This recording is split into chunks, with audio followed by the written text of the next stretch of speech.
Representative. Thank you, Representative Lightbody. Ryan McClain.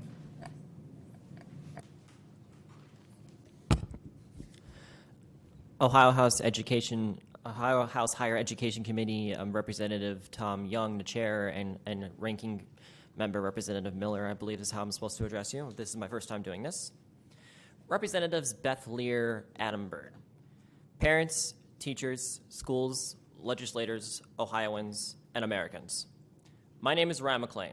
I'm a resident of Middlebrook Heights, Ohio, and a concerned father.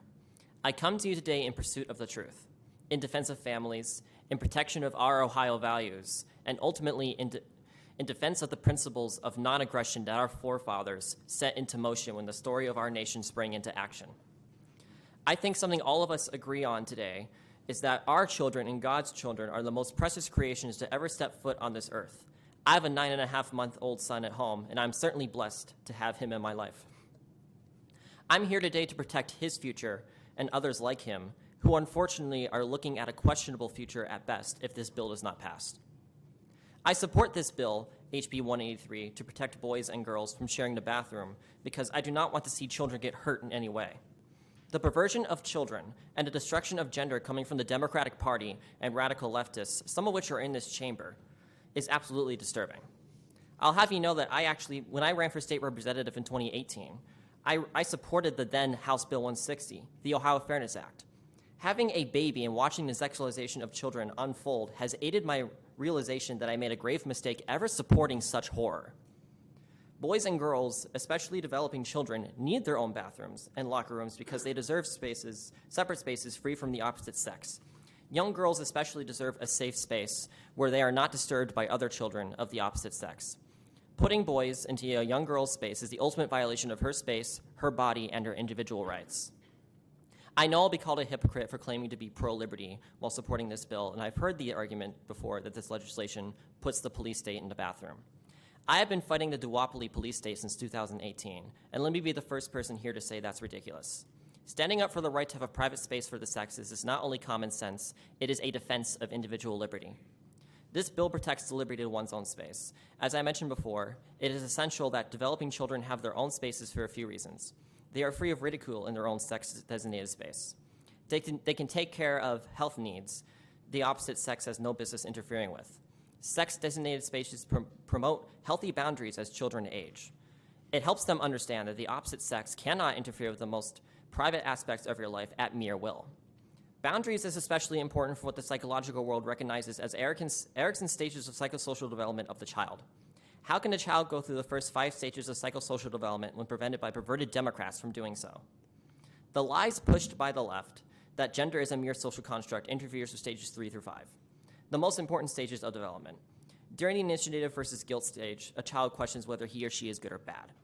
How can the child understand the boundaries of good and bad when basic bathroom boundaries are not enforced for the sake of a selfish political movement's inability to regulate emotion? How can a child go through stage 4, industry versus inferiority, when they are again not shown proper sexual boundaries in bathrooms and locker rooms? How about stage 5, identity versus confusion?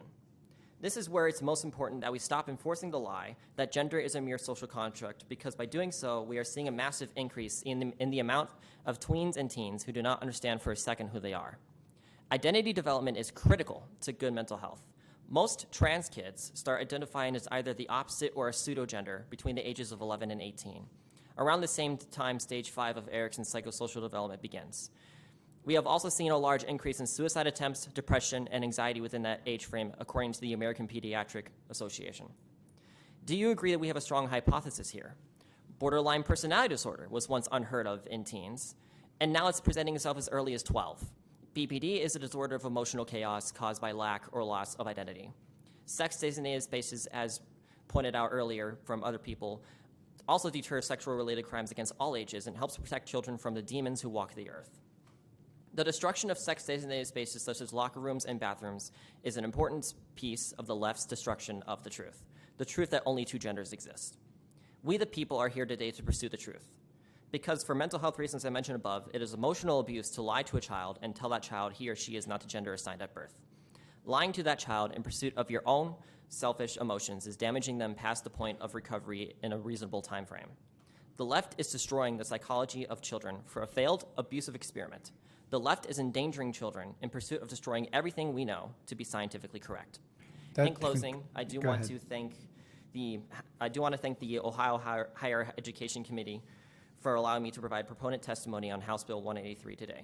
Legislators, please vote for House Bill 183 to prohibit schools from allowing members of the opposite gender from sharing the bathroom and locker rooms with one another. Thank you. Any questions? Ranking member?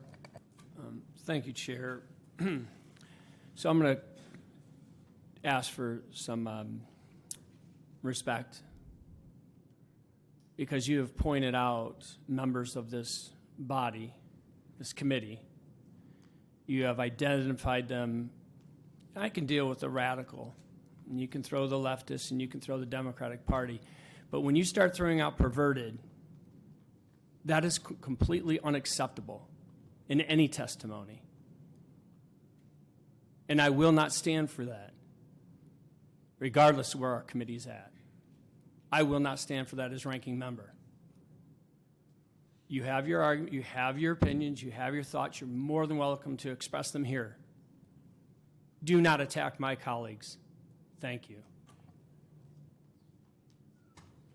You're allowed to speak your mind, and ranking member, and you know that. And you spoke yours. Any questions? Any? Thank you very much for coming.